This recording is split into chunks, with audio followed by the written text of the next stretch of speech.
Hey Wood Fam, this is Leo with One Happy Widow, and today I want to read you a story about riding the grief train. Coming up.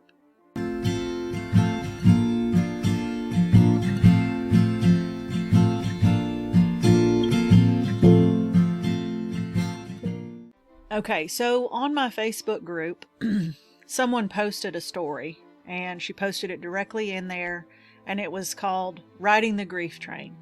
And at first I thought she wrote it, and it was such an awesome story, and it really moved me, and it really, I don't think I could tell this story. I don't think I could explain this any better than this story.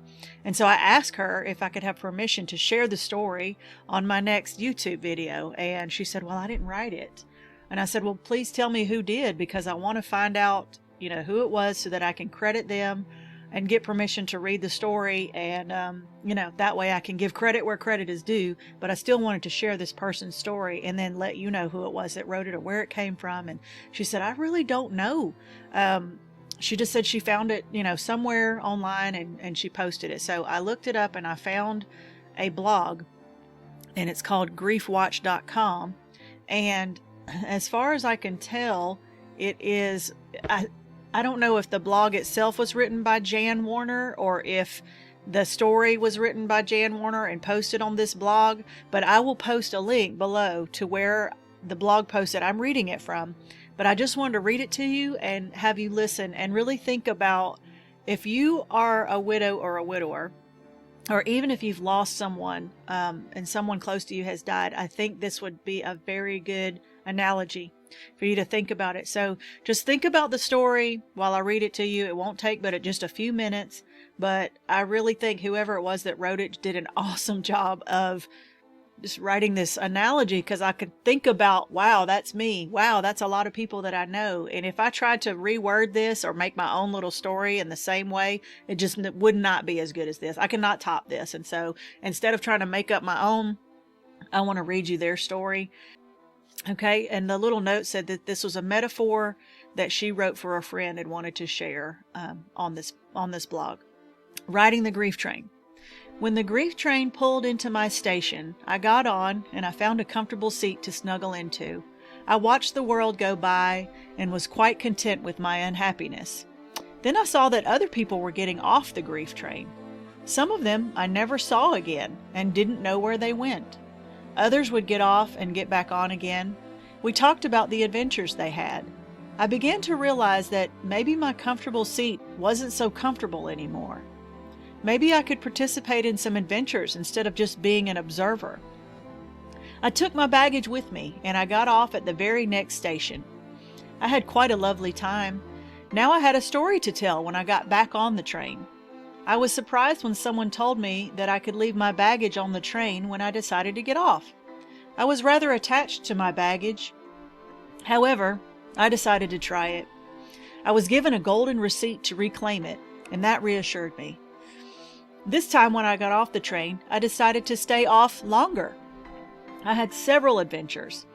When I got back on the train, there was all my baggage waiting for me.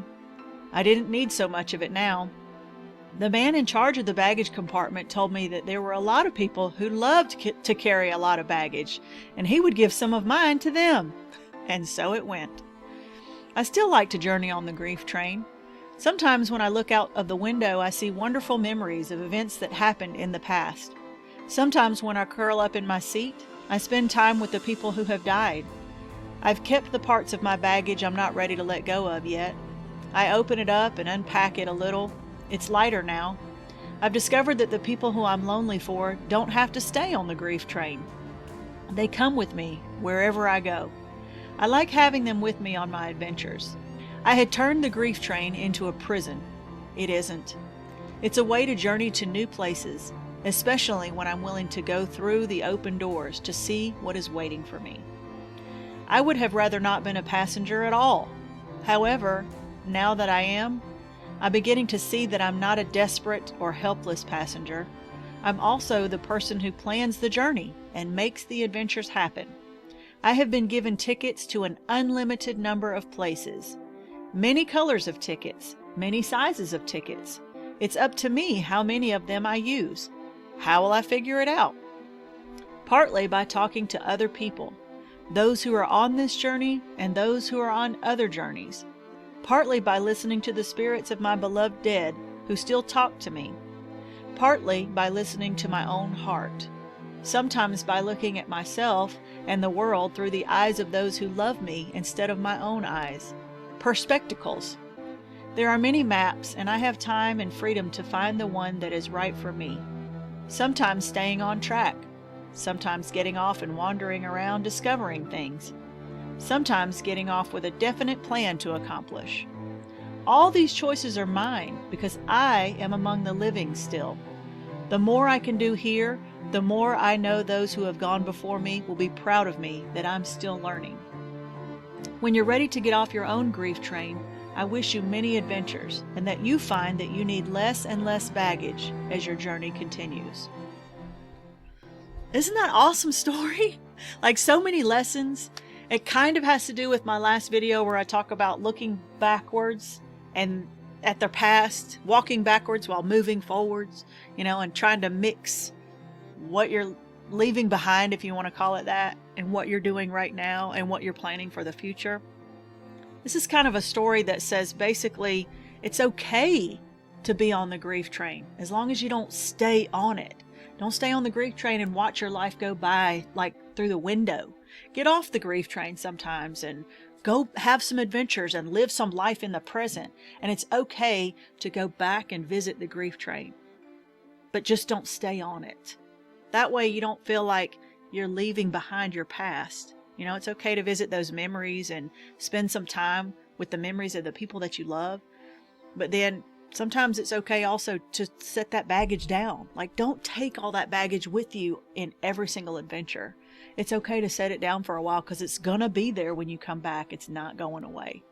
And I thought it was kind of funny when they said some people like to carry a lot of baggage around so you can give some of yours to them. Like, some people like to be the martyr, right? And they like to, I don't know, that's kind of their personality or their identity is like carrying all this baggage around with them. But I think it's a great lesson, and I really love the way that the story was told, and I hope that you enjoyed it and could really identify with it and get some lessons from it as well and apply it to your own life. Comment below and let me know what you thought about the story. I wish I had written it, but I didn't. But I really just felt like I needed to share it with you guys. So let me know what you thought about it. And one last thing before you go, I did create some journal pages for you so that you can just print them out, write down your thoughts, and create your own little journal.